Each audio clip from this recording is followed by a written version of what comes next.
So definitely don't forget about the midterm. And if we are good and ready to start, let's talk about Python. Today is Python Day. We get to learn a new language, guys. Is that a question? No? Yes? Yeah? Oh, yeah. I got too much on my mind. Thank you. Please do tell me that you're here. On Wednesday, when we take attendance, it'll just be you turning in your test. That's your attendance. So we won't take it on Wednesday, but we do need to take it today. Thank you.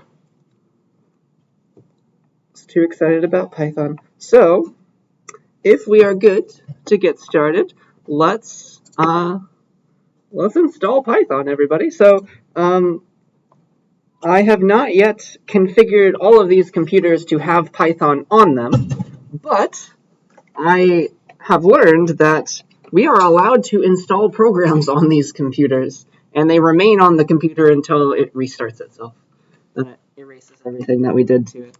So please go to python.org/downloads on one of these computers, and or just search for Python on Google or something. And we're going to go here. We're going to be like, download the latest version. Yeah? Download the latest version. Download Python 3.10.2.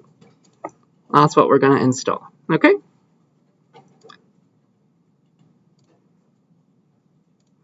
So download it, and please install it. I'll just go through it with you, I guess. There it is. Click in it. Install now. And hopefully we are all just able to install it. Let me know if you have any trouble with this.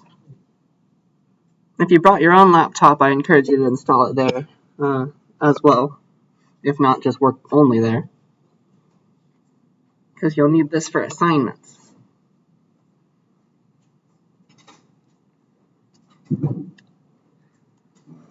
Well, that's installing. Let's see what else we want to do. There are online forms of writing Python code, but they're really slow, so I really encourage you to install the Python program by itself, the language environment, and then we'll get into what is there once it's all installed. Did we all find it? It's all working okay? It's weird that we can install our own programs on these computers, but why not?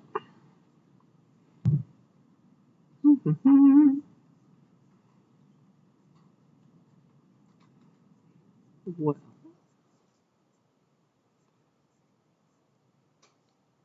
It's thinking about it. Setup was successful. Yay! Okay. So, yeah. Once you have it installed, you will not. You can go to your start menu. It's going to be there, right? I don't want you to open up the program called Python. Weird enough. I don't want you to click on Python 3.10 or whatever. No. Instead, I want you to search for idle, all caps. It also shows up when you click Python, but idle is where we want to go. That's the program that we want to run right now. That gives us an environment in which to run Python. Okay? And here it is. All beautiful. Let's see if I can make everything giant for us today, at least on here. I don't think you'll have to mess with anything like that, but let me make sure that the font is huge for us as we look at it on here. Apply. Much better. So, I think that's big enough. Are we all able to get into the idle program? Anybody still installing it or anything like that? So, well, you might be still working on it. Let me just give you some history. Python, I wonder if it's on the website. Their mascot, sure, it's a snake, but Python was not named after a snake, in fact. It was named after Monty Python, the comedy group. And so you'll see a bunch of little jokes about that inside of the language and on the documentation pages. It's really cool. And so the name of this, Idle, that's the last name of one of the people in Monty Python, actually. Idle. So, yeah, this is Python. This is a window to Python, this Idle program. And we'll get more into that now. Are we ready to get started and write our first Python code? Yay. Okay.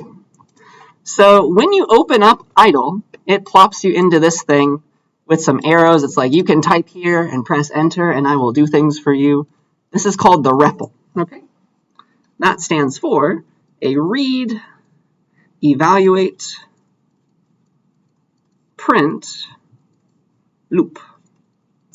So you type in code, it reads it, it's going to evaluate or run that code, and then it's going to print out the answer and repeatedly do that. So that's what the REPL means. It's just you can run a single line of Python code one at a time in this thing called the REPL. Okay? It'll run that one line for us as we press enter, and we'll get there. So you might be wondering, what in the world is Python? I know about Scratch, but not Python. So it is a programming language, just like Scratch, but it has nothing to do with graphics. We're not clicking our mouse to make programs anymore. We're typing with our keyboard, okay? It is a text-based program language, okay? That's what most programming languages are.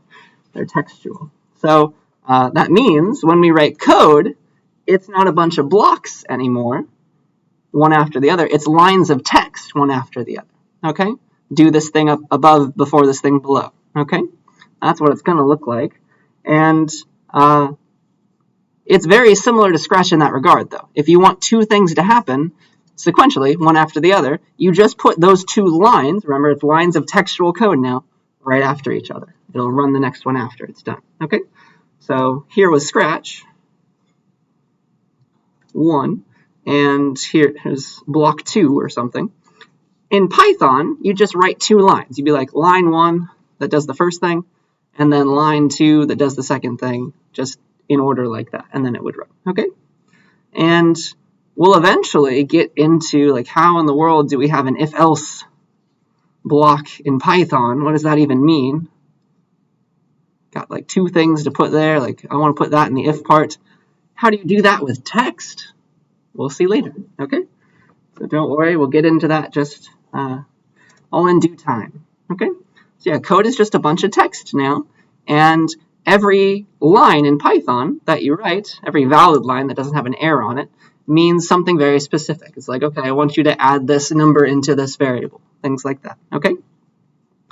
But I was very careful to say if it was valid, if it was correct. In Scratch, you cannot make a wrong program. You can make an infinite loop, a program that does something silly, but it still runs, right? Python, because you're typing text from your keyboard, you're allowed to speak it incorrectly. It's possible for you to write a line that makes no sense at all, and Python won't even try to run it. It'll error out before that happens, okay? So that's a new kind of error that we will run into. I'll show you that. And yeah, Python will complain if you make errors. The REPL, the programming environment, Python is called an interpreted language. Feel free to look that up. I can talk about it more offline, but we're going to be using the Python interpreter, we say, and it will yell at us if anything bad happens, if we speak Python incorrectly. Okay? So that's a lot of just overview. Are there any questions about it before we get into just simple lines of code? Are we ready? Okay, so yeah, let's do it. Simple lines of code. This is, remember, we're working in the REPL right now. We can just have Python do math for us. It knows how to do math, so let's go there. Let's go to the REPL. We're on this line. Let's type stuff. Let's be like, okay, 2 plus 3, enter. Once you hit enter, it runs that code. So it's reading it. Hit enter, it evaluates it, and it prints out the answer. Isn't that cool? I don't know how easy that is to see. Let me get a thicker font going on up in here. Surely this one will be better. Oh yeah. So 2 plus 3, yeah, that's 5. I don't know. 4 minus 7, negative 3. Python is running code for us. This is technically a valid line of Python code. Hitting enter has it run or evaluate, and then it prints it out, REPL. And then it's ready for us to type more stuff. Yeah. So yeah, it all works. Star is for multiplication, so like 2 times 3. You don't have to put spaces. Slash is for division. 1 divided by 2, 0.5, of course. These are kind of cool. Percent sign for remainder. I showed you that before, right? That's called modulus, or modulo. So if I do x modulo y, that gives back the remainder. Gets the remainder. These are just mathematical operations that Python can do. Gets the remainder after dividing x by y. So for example, I don't know, 10 modulus 2, 10 modulo 2, or 10 mod 2 for short. This is going to divide 10 by 2 and see what the remainder was. 2 goes in cleanly, right? 5 times, it makes 10 perfectly, so there is 0 remainder left. 11, though, it's an odd number. If I get the remainder mod 2, it's 1, right? Because there's 1 left over after I divide by 2. Does that operation make sense to us? Is it coming back to us? All right, so that's modulus. It works for anything like 1, 2, 3, 4, mod 5. There's 4 left over because it goes in like to 1,230, right? With 4 left over. Caret, this operator, is not to the power of like it might be on your calculator. It's 2 stars. So 2 to the third is 2 star star 3. That's 8. 2 to the 10, 1,024. Cool. So that's the power of operator. Yeah, this is just simple math. These are technically lines of Python. Once you hit enter, it runs it and gives everything back to us. Any questions about this? We've technically just written our first lines of Python. Isn't that cool? So yeah, if we're doing okay, I want to talk about something that we really haven't had to worry too much about in Scratch. It's called the type of a computation, of a result. Okay? So there are a bunch of different types of values in Python. One that we are very, very familiar with is called int. Stands for integers. Int means whole numbers. So integers are just whole numbers like 42, 0, negative 12, 13. All of those are integers, but there aren't any decimal places, right? They're whole numbers. So think of a type as like a cloud where you can only put certain kinds of things. And you can ask Python for the type of whatever you give it by putting it right here around parentheses and then with the word type at the front. This is asking Python, what is the type of this thing that I'm giving to you in these parentheses? Oops. And I'll show you that. So every value in Python has a certain type. So the type of 42 is int. The type of, I don't know, negative 123 is also int. These are all whole numbers, yeah?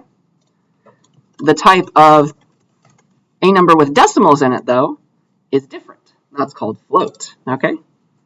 So Python knows deep down the types of things, and depending on the type, different operations work differently, okay? So float is for numbers with decimals in them. So that's the float cloud. Float stands for floating point. Like you can have a decimal point wherever you want. It can float around. Negative 23.14159, blah, blah, blah. That is a float. Technically, 2.0 is a float as long as you include the 0.0. 3.14, of course. Those are all floats. Yeah? Does that make sense? There's numbers with decimal places now. That's float. And we can also have words. And those live in the string type. I think I've told you this term before. A string means a bunch of characters together. And let me show you that. So that's like blah with between quotes. You see where I'm putting that? Let me try and move this up for those of you in the back. Something between quotes is a string, we say. It's a string of characters. You can use double quotes or single quotes. Python doesn't care. Those are both the same thing. And the type of a word, something that you put between quotes, it can have spaces. It doesn't matter. It's just a bunch of characters. Exclamation points. If I ask for the type of this, it's called a str. Str stands for string. Okay?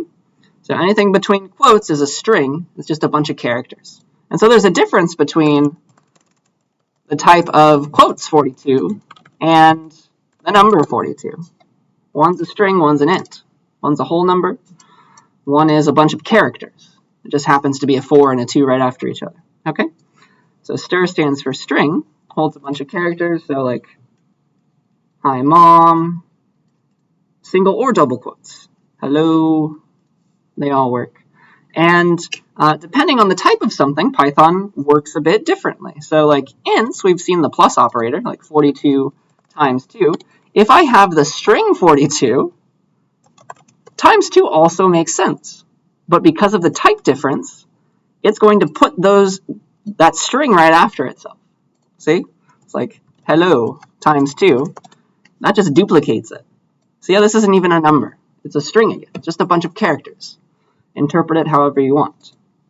Same with plus. The plus operation in Python, like hi, and then plus, space mom, enter. That just puts all the characters in that string right after each other. Yeah? That's completely different, or like 42, the string, plus 87, the string, is 4287. It's just the characters right after each other. Completely different to 42 plus 87, where those were ints. You see how types kind of govern what we can do with something? That's important. Any questions about that? These operations are overloaded depending on the type. All these things work completely differently. So str times int, completely different from int times int. Yeah? Is that making a little bit of sense? All right, so I think we're ready to learn about a bunch of lines at once. Okay, so let's talk about printing, variables, and input. So let's take a jump. Let's go beyond the REPL now. Okay, let's make a Python program for real. All right, so in idle,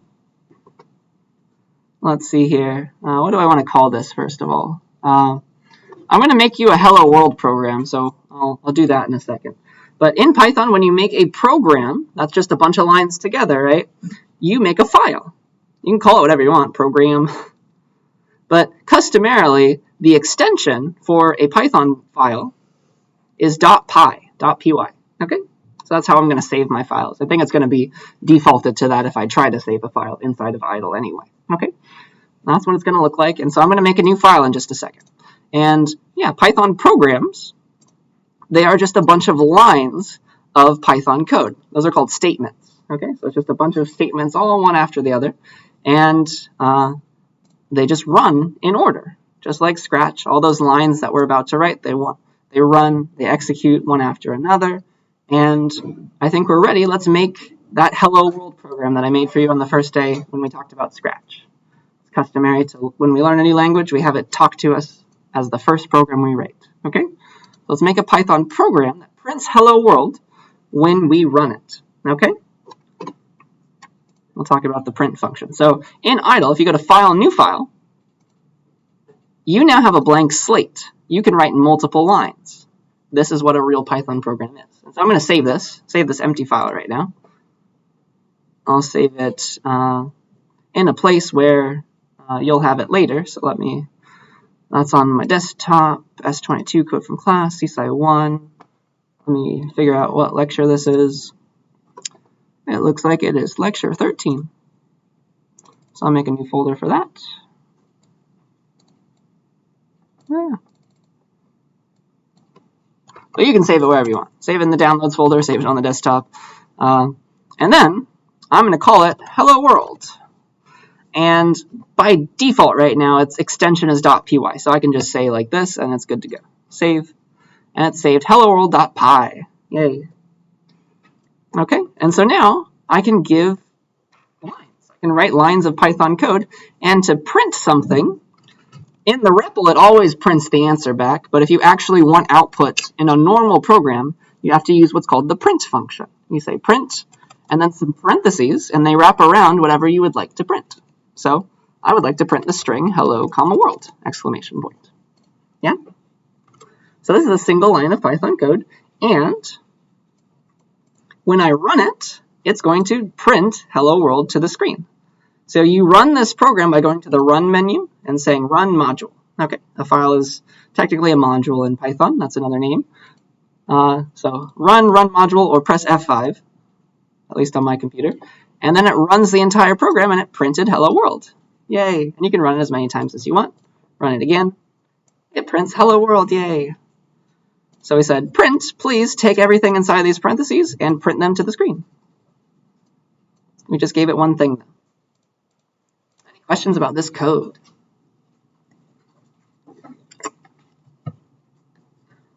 All right, so we just called what's called a function. Print is called a function. It does something for us. Okay. Let me talk about that. So we said print, and then we did stuff like, I don't have enough room to type hello world, but I'll say hello over here. Okay. And so this is the name of the function. If I could spell. And the things that go between the parentheses are called arguments to the functions. Like, hey, print, I'm yelling at you. I'm calling you. Do something for me. And here are the things that I want you to use as you run. They're called arguments. Like we're having an argument with the print function. This is one argument to the print function. Okay, just a bunch of terms.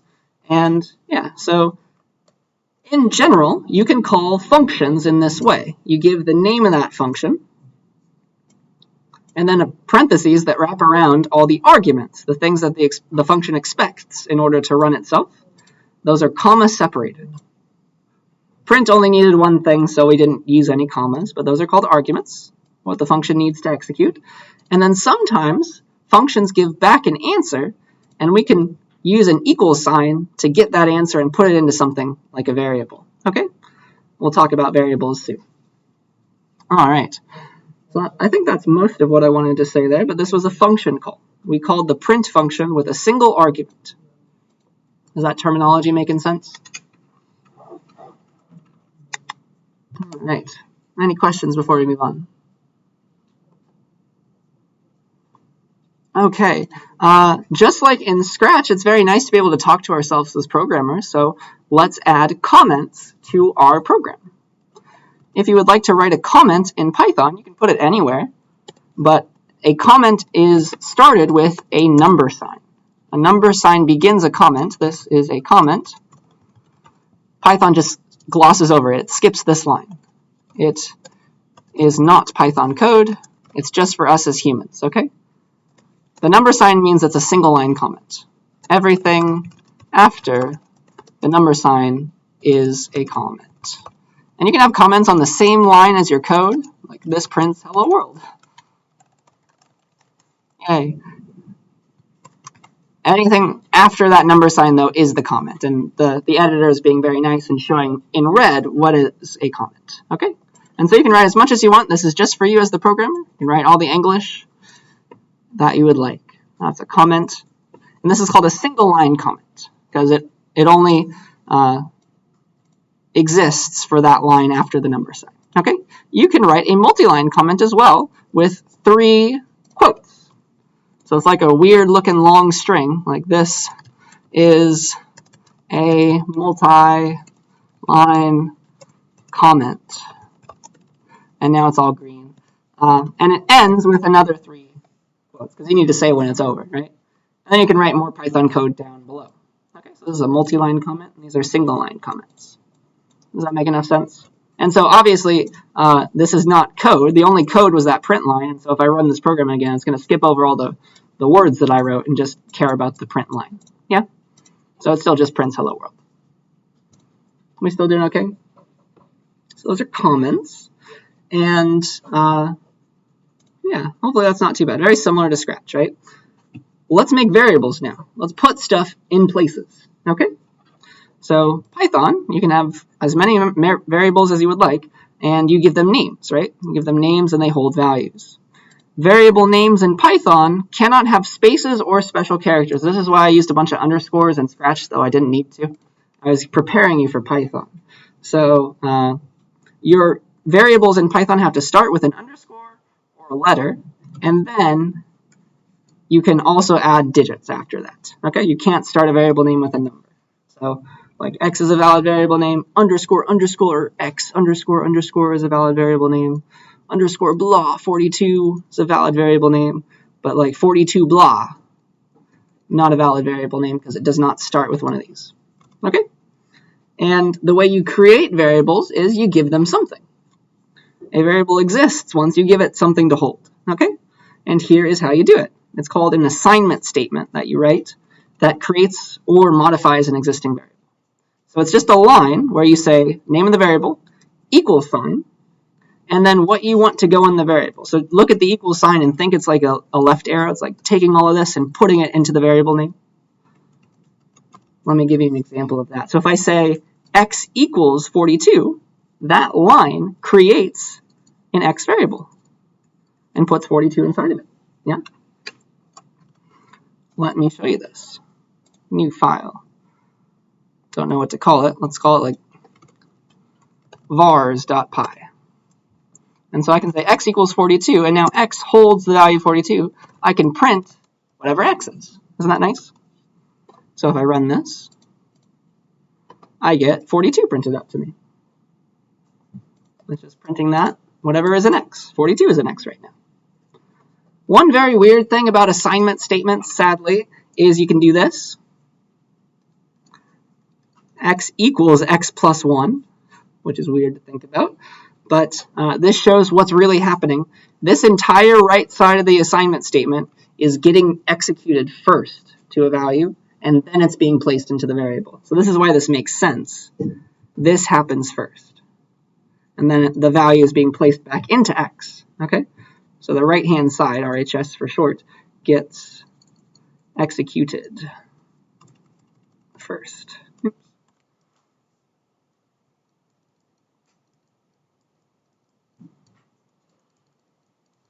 Okay, and so what do you think this is going to do to x right now? So x equals x plus 1. That's going to calculate x plus 1, so 42 plus 1. Put that back into x. Let's print that now. Now it's 43. See that? So it changed it. It's one more than it used to be, and we printed it back out. So that did this. Any questions about this code? Oops. About this code and what it output. 42 and 43. Because now I think we're pretty good at outputting things. We know to use print, right? But we kind of have to hard code all the values that we want to use in our variables, like 42, 43. Wouldn't it be nice if we could ask the user for something? Let's learn how to get input now. Okay, so in Python, as you will notice, there's a function for that. There's a function for everything. So there's an input function. Okay, let's talk about that. So when you call it, when you ask it to be run, you say input, and then it also takes a single argument, just like print. The argument is what you want Python to show as it asks for a value from the user. Okay, so you give it a little prompt. It's like enter your name or something. As a string, of course, because it's a bunch of characters that we want to print. And so like you can make it fancy and give like a colon and a space so that it puts that, and then the user starts typing after that. And so this input gets back a value from the user, and it gives it back.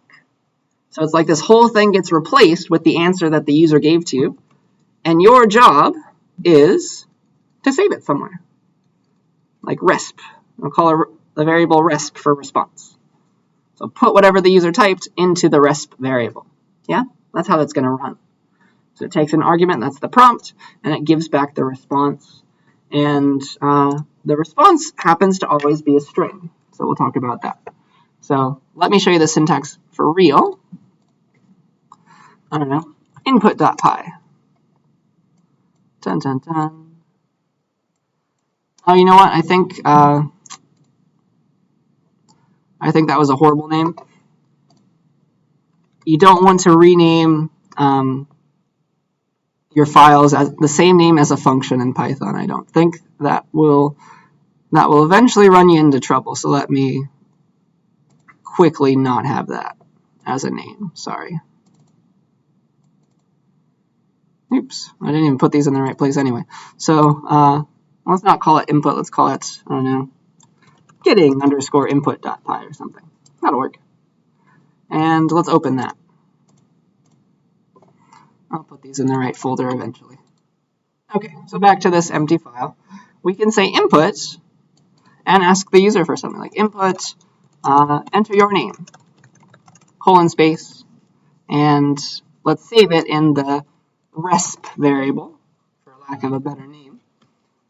And then we can, like, I don't know, print out the answer, right? Print resp. I'll show you how to add stuff to it in a second. But here's what's going to happen. Let's run it. And so here's the prompt. It's like it's running the input function right now. Enter your name, Lawton, and once you press enter, it gets it. So it got it, put it into the rest variable, and then we printed that out. Isn't that cool? So we got input from the user. And one key thing is that the response that you get back from the user, whatever input returns, whatever it gives back to you, is always a string. Don't forget that.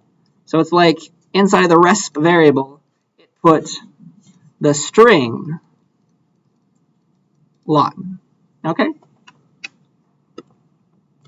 I can go one further. Print the type of resp, please.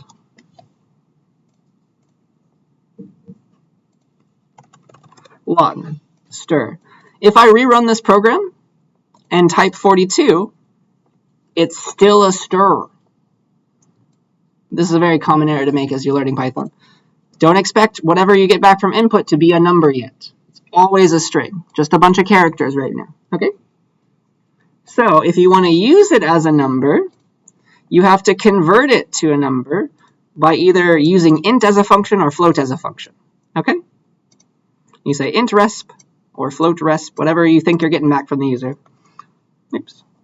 And that should do it. Okay? So we can say, at least right now, we can say print hi, comma, space, resp plus exclamation point, because these will just add the characters right after each other, right? Because it's a string. That'll work. Let's put this up below, or above it. So this will print hi Lawton, exclamation point. You see how resp is in the middle? Hey, Lawton. Hi, Lawton. Cool. Isn't that nice? So you can add strings together. That's useful. And now let me show you converting types. So let's say, I don't know, enter your favorite number. Input. I'll use double quotes. Enter your favorite number. Colon space usually, because we give the user room to type. And then this will put it into num, but num, once I get it back from the user, it's just a string right now. So if I wanted to print that num times 2, right now it's wrong. Do we see that? So, blah, blah, blah. Enter your favorite number, 42. It prints out 42, 42, because it was a string. We didn't like that, right? So we got to convert it. We got to say int num. That actually makes the integer, the whole number form of that num variable. We can give it right back to num and just replace it, or you can say like num as int or something. It doesn't matter. But you got to convert it if you want to do real number stuff.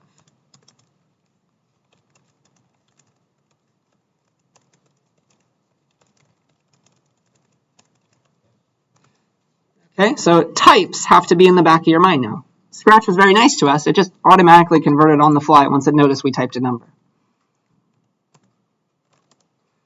So 42 now, it'll type 84 because I converted it to a number before I used number operations. That's a key thing. Any questions about that? That is important. All right. Are we good to move on? Show some more stuff. So input and printing is the topic of today, really. That's the key. I want you to get comfortable with using those things. Let's keep on going. Let's talk more about printing. Print can actually take an arbitrary number of arguments. And remember, if you have multiple, you put them after commas. You separate them between commas. And if you give multiple arguments to print, what it does is it prints arg1, then a space, then it prints arg2, then a space, then it prints arg3.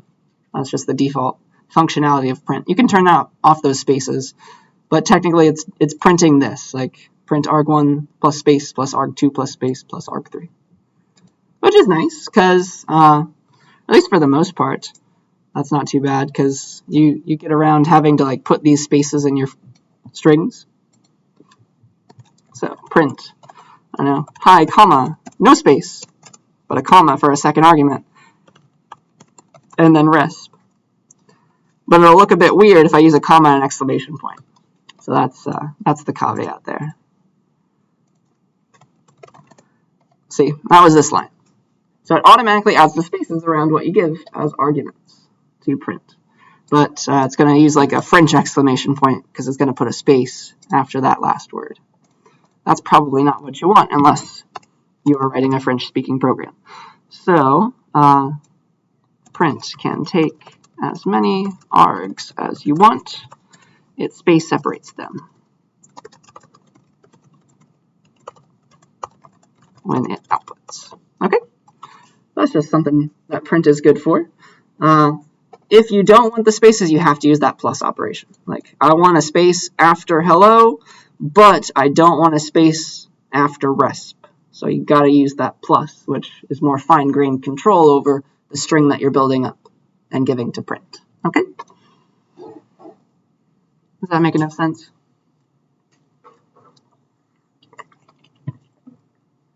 All right. Let's see here.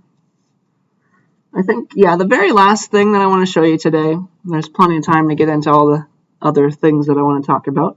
I want to show you what's called a library in Python, because one of the very nice things, the reason Python is so popular is because it has a lot of nice libraries implemented for you already.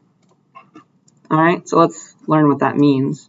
A library is, well, just think of it as like, what is the program form of a bunch of books? It's a bunch of code, a bunch of pre-written, so like think functions, a bunch of pre-written code that you can use inside of your programs as much as you want.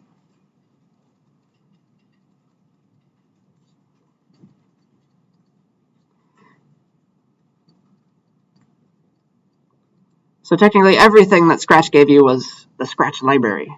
You had all of it at your fingertips. Okay, so Python has more libraries than just this, but I'm going to show you just one. It's called the math library. So you can go to this link, but if you ever forget, it's just always search for Python math or something, the name of the library, and then the first link takes you there. So this is the Python math library. Let me make it normal looking. And here are all the different things it can do. It's like, I know how to take the absolute value. That's called fabs. I know how to get the greatest common divisor of a bunch of numbers, usually 2. I can, I don't know. I can calculate e to the something. I can calculate logarithms of an arbitrary base, log base 2. I can do trig. I got sine, cosine, tangent, all these nice things implemented for us. They live in the math library, okay? I have pi predefined in a variable inside the math library. Same with e. All that nice stuff. So these are the things that the math library gives you. And these are all the names of the functions. Like pow creates or calculates power computation. So it takes x to the power of y. So let me show you some of these. Let's use some functions out of the math library. Okay? So we have to be very specific that we would like to use those functions, though, first when we use Python. If we want to use the math library, we have to what's called import it. Okay? So we're going to say import math, and that's going to be the first line of our Python program that uses the math library. Okay? This is a line of Python that imports the library so that we can use it for the rest of our program. We've got to say what we want. So I'll call this mathstuff.py. And so if I want to use the math library, I got to say import math. Okay?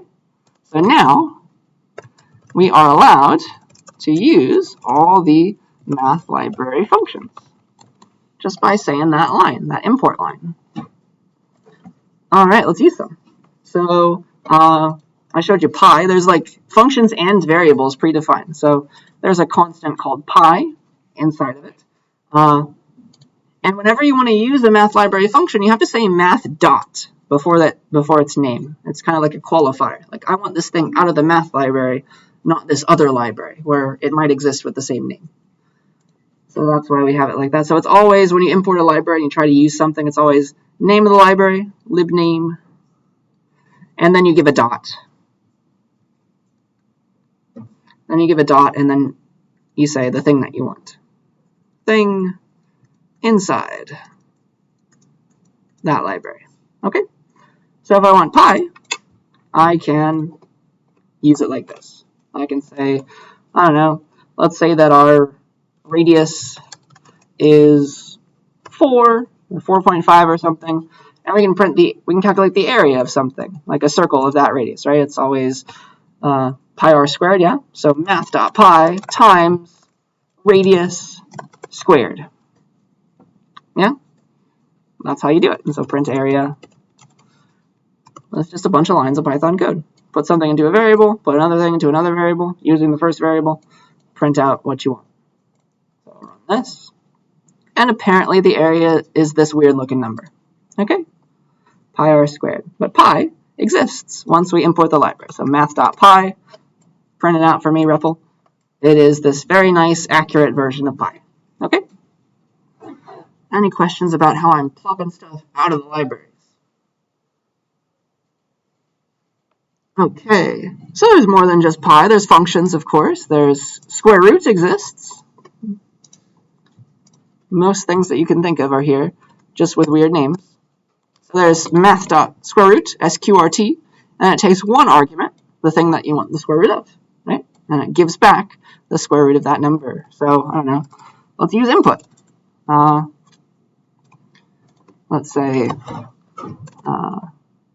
input, enter a number to take the square root of, colon space. And we'll get it back from the user. Be like, num equals that.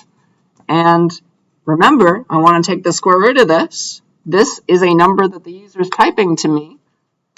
It can't be a string if I want to do number stuff with it. So I better convert it. So num as, I guess it could be, it could have decimals. The user doesn't have to type a whole number right here. So maybe let's make it a float. I say float of num. Okay. And I'll type print. I want to print the square root of num as float. And so it might make you feel a bit uneasy me calling function after function like this, but eventually it'll make sense. And you always work your way from inside out. So here's what's going to be printed, right? Print this, whatever this evaluates to. Print, well, take the square root of this. That's going to create a number, give it back to me, and that's what's going to be printed. You kind of see the chain of actions that are going to take place here. I'm sorry, it's supposed to be math.square root. Just like that. If you don't like this, you can always make intermediate answers as variables and you can just print single variable names. Totally fine too. But I want to get you up to speed with this as well. Alright, apparently my favorite number is 2.0. What's the square root of that? Oh, yeah, 1.4 or something. Square root of 2.5 though also works because I got floats. I made sure to make this number a floating point number. It could have decimals. It understands the 0.5. Okay, so it's a slightly bigger number. Any questions about how to use library functions? That's math.square root. Dun, dun, dun. And I don't know, just for good measure, let's talk about sine as well. Let's use the same number, so let's say enter a number instead. And let's get the sine of that number. So math.sine function of num as float. And then we can print that out. Print, I don't know, the sine of comma, because it'll add a space and give arbitrary numbers of arguments to print. The sine of num itself, or num as float, they're the same thing. The sine of num is, comma, sine of num. And then I'll just print it right out. Okay. Any questions on what this is going to do? If these are type 3.14, the sine of 3.14 is the answer. Okay? It'll calculate it on the fly there. So I'll run it, F5, enter a number 3.14. The sine of 3.14 is almost 0, right? Because it was almost pi. That's not a perfectly precise value, but to 2 decimal places it is. And so the first thing that I want to just make it clear is these trigonometric functions in Python land are always using radians. Okay? So just keep that in mind. It's always radians. Return the sine of x radians, the tangent of x radians. If you have degrees and you'd prefer to work with those, there are converting functions for you somewhere. Where is it? There it is, below them. So you can convert from degrees to radians. You just say math.radians, whatever your degrees are, and it will do that conversion for you. But you can also do it yourself, of course, through variables and pi, right? So, yeah, that is a bunch of library functions being used. Are there any questions about how this program is working? It's running all those things one after the other. Any concerns, comments, or questions?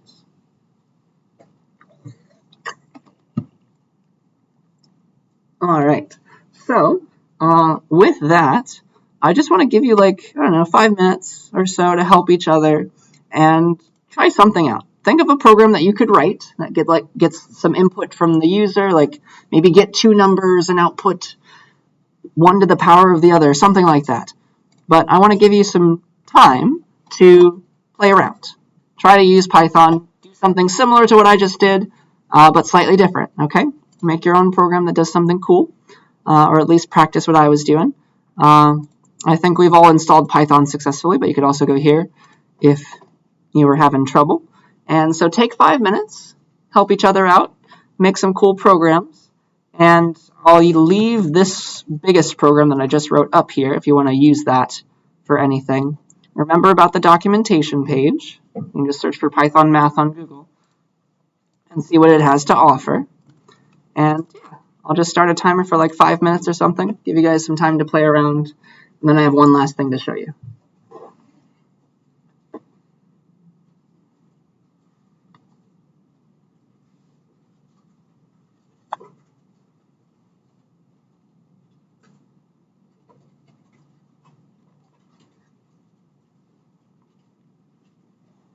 And please shout out if you have questions.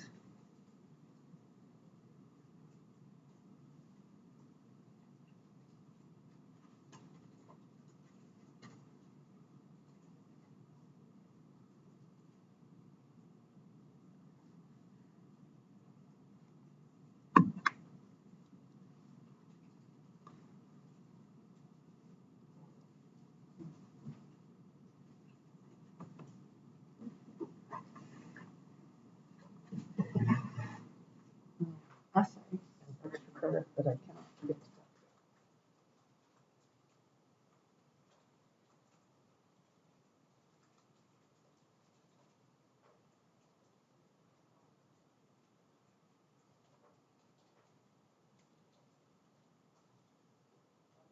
How long it's going to stay until all those computers are turn off and then get restarted.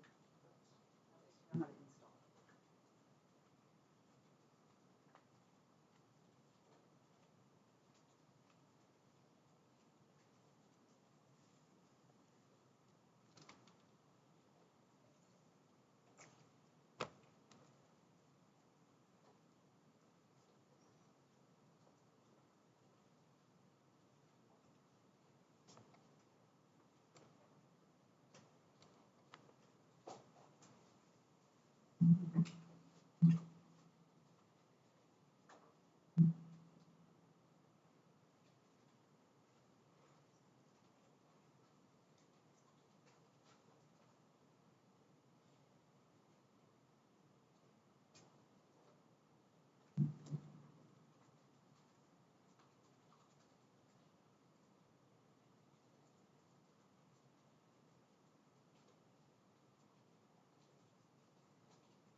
Try that thing on a calculator where you just like take any number and keep pressing cosine, and it eventually becomes that one special number.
All right, that was 5 minutes.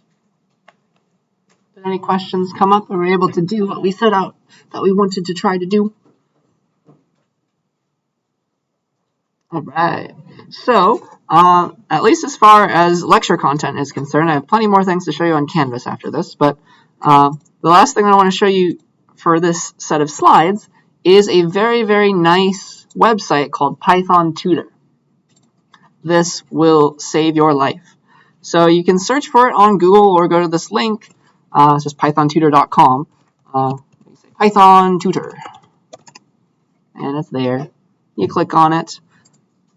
And it's the visualize code execution part. I think I should have clicked on that. So it's the first link if you go to the wrong page anyway. So this is where it will take you. It will take you to a page where you can write code and click visualize execution. I don't think input is possible for this website. It's at least not possible for C++. So I assume it's not possible for Python either. And so if you have any input lines, you're going to have to like hard code answers, like replace num with 42 or something. But usually just take your program, copy and paste it. I'll paste this part because it doesn't have any input lines. And so now I have a program. I can click visualize execution.